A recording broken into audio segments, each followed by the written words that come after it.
샬롬 샬롬 샬롬 샬롬 샬롬. 하나님 사랑합니다. 여러분 주 안에서 사랑합니다. 시편 149편 1절에서 9절까지의 말씀이죠. 예, 성도의 모임 가운데 찬양할지어다. 여전히 146편부터 쭉 오면서 저희들 항상 시작과 끝이 찬양으로 시작해서 찬양으로 끝이 납니다. 9절에도 보니 그의 모든 성도에게 있도다. 이런 영광은 할렐루야로 이렇게 끝이 납니다. 이스라엘은 자기를 지으신 이로 말미암아 즐거워하며 시온의 주민은 그들의 왕으로 말미암아 즐거워할지어다. 춤추며 그 이름을 찬양하며 소고와 수음으로 그를 찬양할지어다. 야훼께서는 자기 백성을 기뻐하시며 겸손한 자를 구원으로 아름답게 하심이로다. 성도들은 영광 중에 즐거워하며 그들의 침상에서 기쁨으로 노래할지어다. 그들의 입에는 하나님에 대한 찬양이 있고 그들의 손에는 두 날 가진 칼이 있도다. 이것들을 문나라에 보수하며 민족들을 바라며 그들의 왕들은 사슬로 그들의 귀인은 찰고랑으로 결박하고 기록한 판결대로 그들에게 시행할지로도. 이런 영광은 그의 모든 성도에게 있도다. 할렐루야. 아멘. 새 노래로 야훼를 찬양할지어다. 아멘. 예. 왜 우리는 야훼를 찬양해야 하는가? 왜 새 노래로 찬양해야 하는가? 예. 우리가 그 새 노래로 말하는 그 이유는 무엇인가? 함께 묵상합니다. 찬양하려고 하는 찬양의 이유와 방법, 결과에 대해서 우리가 알고 가야 되겠죠. 1절이죠. 할렐루야. 새 노래로 야훼를 노래하며 성도의 모임 가운데서 찬양할지어다. 새 노래라고 말한 이유는, 뜻은 새 노래라고 하는 말이 과연 무슨 뜻이냐는 문제를 놓고 아주 열띠게 토론을 한 목사님들이 계셨어요. 여러분은 새 노래라는 말은 무슨 뜻이라는 그 생각이 드십니까? 새 노래라는 말은 새로 지은 노래, 최근에 작곡한 노래를 불러서 야훼를 찬양하는 그런 말이다. 이렇게 그냥 의미 자체를 그냥 새 노래라는 것을 놓고 본다면 이런 뜻이 될 겁니다.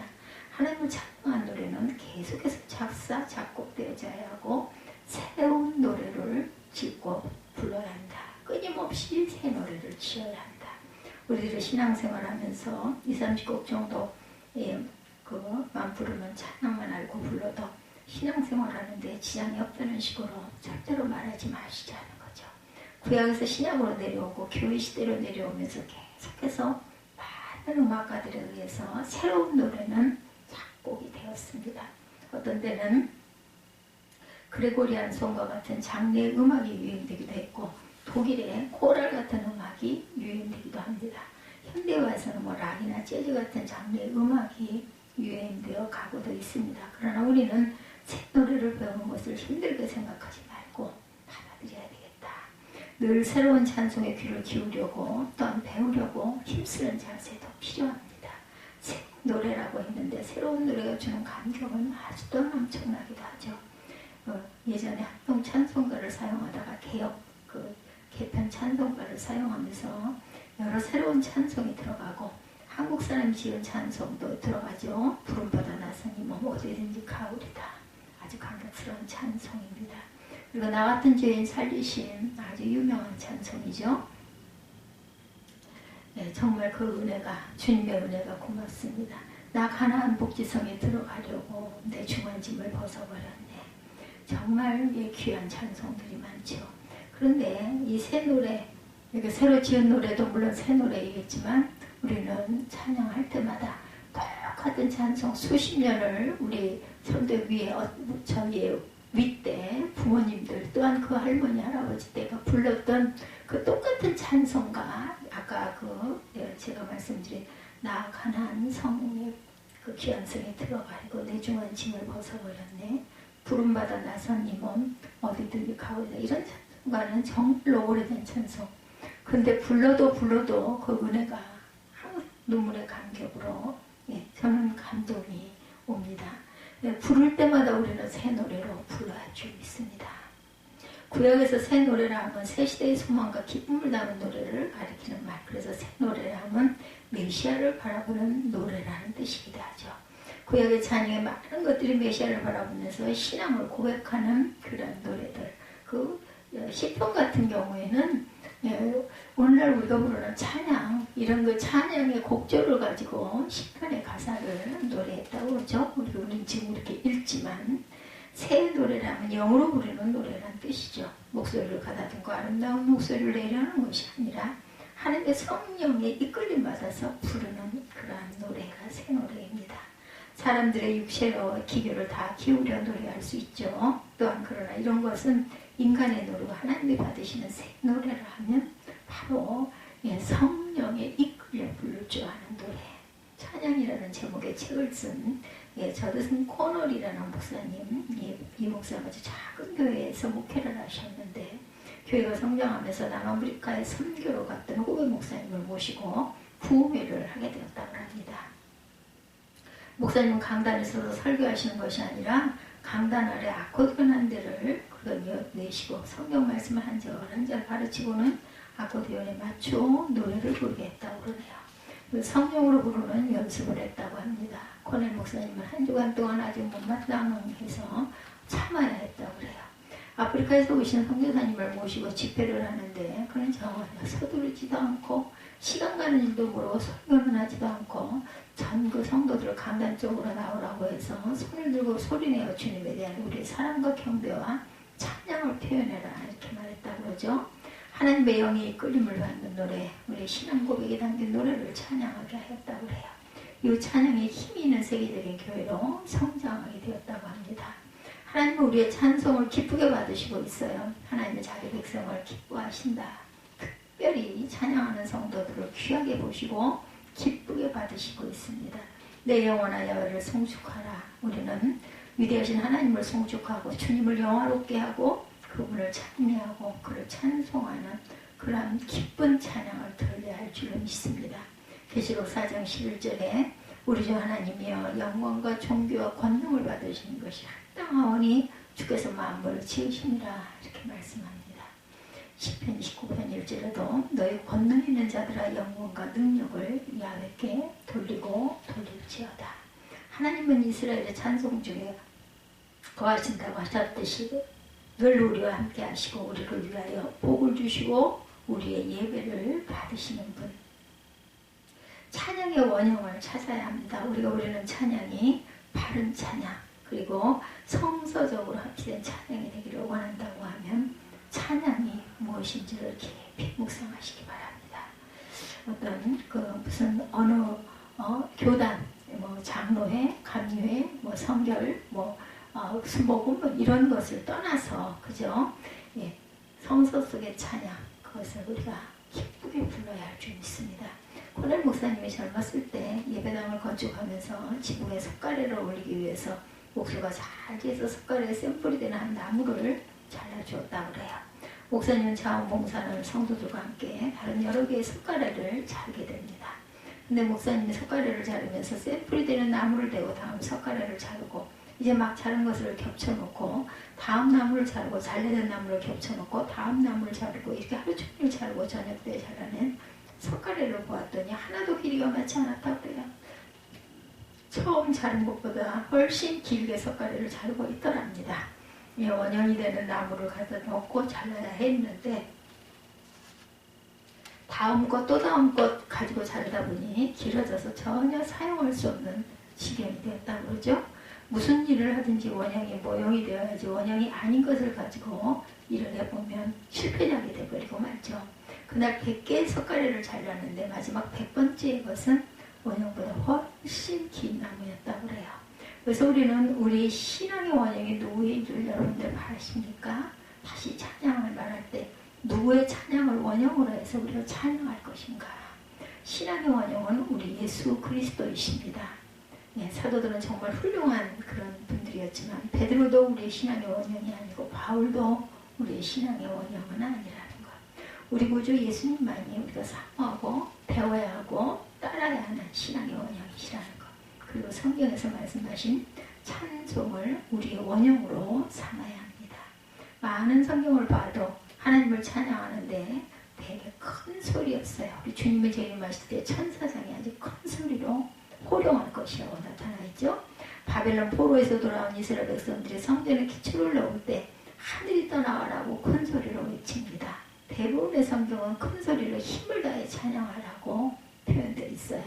하나님이 시끄러운 소음이나 좋아하는 분이 아니지만 최선을 다하는 음성을 원하고 있다는 것. 계시록에도 구원받은 성도들이 예배를 드리는데 정말 장엄한 예배를 드리죠. 계시록 19장 6절에 또 내가 들으니 허다한 무리의 음성과도 같고 많은 물소리와도 같고 큰 우레소리와도 같은 소리로 할렐루야 주여 우리 하나님 전능하시니가 통치 하시도다.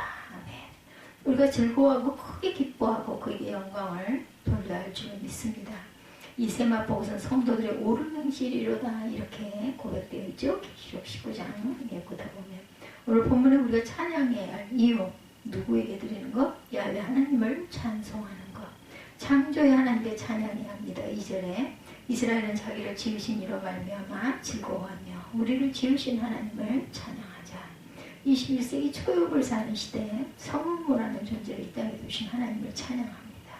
우리를 하나님의 형상과 모형을 따라 지어주시고 영혼을 불어넣어 살게 하신 하나님을 감사하고 찬양해야 합니다. 이 한나를 지으신 하나님을 감사하고 찬양하십시다. 새생명 새빛교회를 세워주신 하나님을 예수 그리스도를 찬양하고 찬송하십시다. 우리가 살아있어 호흡한다는 것으로 인하여 감격하며 찬양합시다. 우리가 살아 호흡하는 동안 하나님을 늘 찬양하십시다. 그래서 시편의 제일 마지막 시편인 150편의 마지막 절은 호흡이 있는 자마다 야훼를 찬양할지어다. 할렐루야. 네. 우리의 왕이신 하나님께 찬양해야 합니다. 2절 하반절에 시온의 주민은 그들의 왕으로 말미암아 즐거워할지어다 라고 말합니다. 시온의 주민, 예루살렘에 거주하는 사람들, 즉 교회에 모인 하나님의 자녀들은 우리의 왕이신 야훼 이름을 높여드려야 하겠다. 예전의 왕은 국민을 먹이고 입히고 보호할 책임이 있었어요. 이런 책임을 수행하는 왕에게 전적으로 순종하고 헌신적으로 보답하면서 살았죠. 하나님은 이스라엘 민족의 왕이셨습니다. 오늘 우리의 왕이시고 우리의 주가 되시죠. 시편의 시인들은 하나님을 왕으로 묘사합니다. 시편 시인 중에 고라자손 있죠. 그들은 하나님을 왕으로 묘사하는 것을 주저하지 않습니다. 나의 왕 나의 하나님 만군의 야훼 하나님이라고 부르고 있죠. 즐거워하라는 말씀은 반짝이게 하라는 말입니다. 찬송은 즐거운 것입니다. 여러분의 얼굴이 반짝이게 해야 되겠죠. 우리를 기뻐 받으시는 하나님을 찬양합니다. 4절에 야훼 기사의 백성을 기뻐하시고 겸손한 자를 구원으로 아름답게 하시니로다. 아멘. 하나님은 당신이 한번 택하신 백성들을 버리시지 않고 끝까지 사랑하신다. 스바냐 3장 17절에 이 찬양 많이 하죠. 너의 하나님 야훼가 너희 가운데 계시니 그는 구원을 베푸실 전능자시라. 그가 너로 말미암아 기쁨을 이기지 못하시며 너를 잠잠히 사랑하시며 너로 말미암아 즐거이 부르며 기뻐하시리로다. 아멘. 하나님은 우리의 부모님과 같아서 자녀를 보시면서 기뻐합니다. 우리 하나님은 우리를 기뻐 받아주시죠. 이사야 62편 5절에 마치 청년이 처녀와 결혼한 같이 내 아들들이 너를 취하겠고 신랑이 신부를 기뻐한 같이 내 하나님이 너를 기뻐하시리라. 아멘. 구원하신 하나님을 찬양해야 합니다. 우리는 하나님을 찬양하는데 하나님을 우리의 죄악 중에서 구원하셨기 때문입니다. 구원받은 성도의 찬양은 언제나 새 찬양입니다. 4절 하반절에 겸손한 자를 구원으로 아름답게 하심이라고 말씀합니다. 겸손한 자는 회개하는 자를 말하죠. 통에 자복하는 성도들을 하나님은 구원하여 주시고 아름다운 이름, 자녀라는 이름을 주셨어요. 아멘. 우리들이 찬송하는데 어디에서 찬송하라고 하셨어요? 시온에서 찬송이라. 시온은 예루살렘이고 예루살렘은 성전이 있는 곳이고 오늘의 교회를 상징합니다. 우리 하나님의 교회 예배당에서 마음껏 찬송을 불러야 되겠죠? 회집 앞에서 찬송해야 합니다. 1절이죠. 할렐루야 새 노래로 야훼께 노래하며 성도의 모임 가운데 찬양할지어다. 이 말씀을 표준 성경에 보면 성도의 회중 앞에서 찬송하라 이렇게 말합니다. 우리들은 하나님께 영광을 돌리고 찬송하지만 회중 앞에서 부르고 회중들이 함께 찬양하죠. 회중 앞에서 회중 가운데 찬양하는 것은 찬송의 공식적인 장소를 말하고 있습니다. 찬송의 장소를 우리의 잠자리에서도 찬양하라. 5절에 성도들은 영광 중에 즐거워하며 그들의 침상에서 기쁨으로 노래할지어다. 이 말을 흔 번역 성경의 성도들아 이 영광을 크게 기뻐하여라. 잠자리에 들어서도 기뻐하며 노래하라는 것이죠. 잠자리에 들고 침상에 눕는 것은 우리의 모든 사생활 속에서도 찬양해야 할 것을 말씀합니다. 잠자기 전에 찬송해야 합니다. 잠자기 전에 찬송을 하고 잠자리에 들었을 때 평안한 잠을 잘 수 있겠죠. 시편 127편 2절에 너희가 일찍 일어나고 늦게 누우며 수고의 떡을 먹으며 헛되도다. 그러므로 여호와께서 그를 사랑하시는 자에게 잠을 주시도다 말씀합니다. 단잠 아주 귀한 것입니다. 밤에 푹 자고 일어나면 아침에 정신이 바짝 나죠. 그런데 잠을 못 자고 몇 번 깨고 밤을 설치면 아주 머리가 띵하고 아픕니다. 예, 주님께서는 우리에게 단잠을 주시죠. 여호와께서는 사랑하는 자에게 잘 때도 배불리신다. 이런 공동번역 성경도 있습니다. 우리에게 잠을 주시는 것만이 아니라 잘 때도 복을 주시고 배를 부리신다. 배불리신다라는 거예요. 배가 불러요. 자면서도 아주 배가 부르면 잠을 잘 자게 되죠. 배고프면 여러분들 잠 안 오지 않아요? 밤에. 그죠? 찬송하는 것은 잠자리 들 때까지 우리의 삶 속에서 찬송하는 것이라는 것. 그러니까 찬송은 때와 장소를 가리지 않습니다. 성전에서 회중 앞에서 어떤 장소든 상관없이 하나님을 찬송해야 되겠다. 찬송과 악기 문제, 찬양하는데 악기가 동원되죠. 춤을 추며 찬양하라고 합니다. 소고와 수금이 나오죠. 150편에도 보면 나팔, 비파, 큰 소리 나는 재금, 높은 소리 나는 재금 이렇게 표현되어 있습니다. 당시에 나온 모든 악기를 총동원하고 있다라는 것. 그리고 손뼉을 치면서 노래하라. 춤을 추는 거 본래는 뛴다는 말에서 나왔다고 그래요. 덩실덩실 춤을 추는 것도 하나님을 찬양하는데 도움이 됩니다. 한동안 또 워십 대단했었죠. 찬송의 결과가 6절에서 9절 그들의 입에는 하나님에 대한 찬양이 있고 그들의 손에는 두 날 가진 칼이 있도다. 이것으로 문나라를 보수하며 민족들을 벌하며 그들의 왕들은 사슬로 그들의 귀에는 철고랑으로 결박하고 기록한 판결대로 그들에게 시험할지로다. 이런 영광은 그의 모든 성도에게 있도다. 할렐루야. 네, 아멘. 찬양의 결과 악한 영을 물리치고 악한 나라들을 파하고 세상이 존귀하다고 하는 귀인들을 결박하고 하나님의 심판의 종으로 사용하신다. 찬양이라는 책에는 찬양의 모델로 유다를 들고 있죠.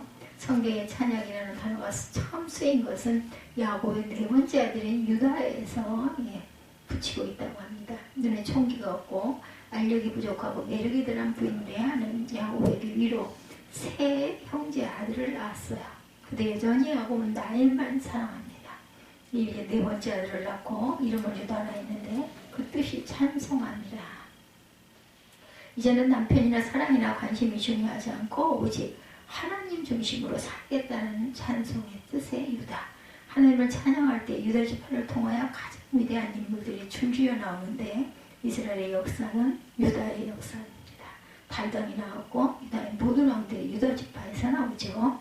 이스라엘 12지파가 광야에서 가나안 땅으로 올라갈 때 선두에 서 있던 지파는 찬송이라는 이름을 가진 유다였다라는 것. 무슨 일을 하든지 찬송을 앞세우고 나아갈 때 악한 영들을 물리치고 승리할 수 있습니다. 시편 신명기 33장 7절에 유다에 대한 축복은 이러하니라 이랬을 때 야훼여 유다의 음성을 들으시고 그의 백성으로 인도하시오며 그의 손으로 자기를 위하여 싸우게 하시고 주께서도 오사 그가 그 대적을 치게 하시기를 원하나이다. 이렇게 고백되어져 있습니다. 모세는 하나님의 사람이었고 유다의 음성 찬양의 목소리를 듣고 어떤 역풍도 이기고 뚫고 나갈 수 있게 해달라 이렇게 기도합니다. 느헤미야 8장 10절에 야훼로 인하여 기뻐하는 것이 너의 힘이라고 말씀하죠. 유다에게 약속하신 축복을 보면 하나님의 유다의 찬송을 받으시고 대적을 치게 하신다 이렇게 증거합니다. 유다가 가나안 땅을 향하여 제일 선두에서 올라가라는 말씀은 찬송하면서 나가라는 말씀이고 찬송의 위력을 또한 나타내고 있습니다.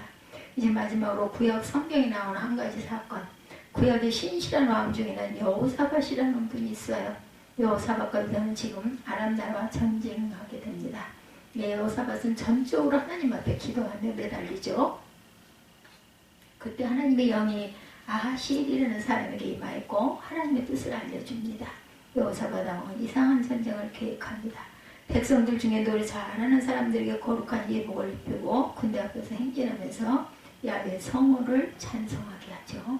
야훼께 감사하세 그의 인자심이 영원하도다 이렇게 노래합니다. 그런데 그 전쟁은 여호사밧의 일방적인 승리였죠. 이스라엘의 찬송이 시작될 무렵에 모압과 암몬을 불러내어 세일산을 치게 하심으로 유다는 앉아서 승리의 노래를 부릅니다. 전 유다의 백성들이 모여 부라 골짜기에서 찬송을 불렀어요. 이스라엘 12지파에서 찬송함이란 이름을 가진 유다가 제일 먼저 올라갈 것이니라. 우리의 생활 속에 유다가 먼저 올라가야 합니다. 찬양이 맨 앞에 있어야 되죠. 예, 기독교회가 2000년 전통의 안식일을 대신해서 주일을 지키게 되었던 것은 우리 주님이 부활하신 날이기 때문에 주일이 지어진 거죠. 일주일째 된 7일. 그렇지 않으면 안식일을 대신할 어떤 이유도 없다라는 것. 안식일을 버리고 주일을 선택한 것은 이날은 주님이 살아나신 날이기 때문이다.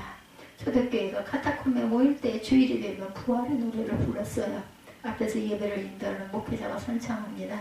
주님이 부활하셨습니다. 그러면 회중은 정말로 부활하셨습니다. 이렇게 복창을 했다고 그러죠. 우리가 지키는 주일은 승리의 날, 부활의 날, 적은 부활절로 지키는 감격이 있는 날입니다. 우리 하나님께 찬송을 부르는 존재로 지음받았어요. 이사야 43장 21절에 이 백성은 내가 나를 위하여 지었나니 나의 찬송을 부르게 합니다. 아멘. 예, 찬송 생활 항상 주님께 찬양하는 마음으로 늘 찬양 속에서 기쁨과 감사와 입술의 모든 고백의 기도가 되어진 은혜가 여러분들에게 있으시기를 주님의 이름으로 축복합니다.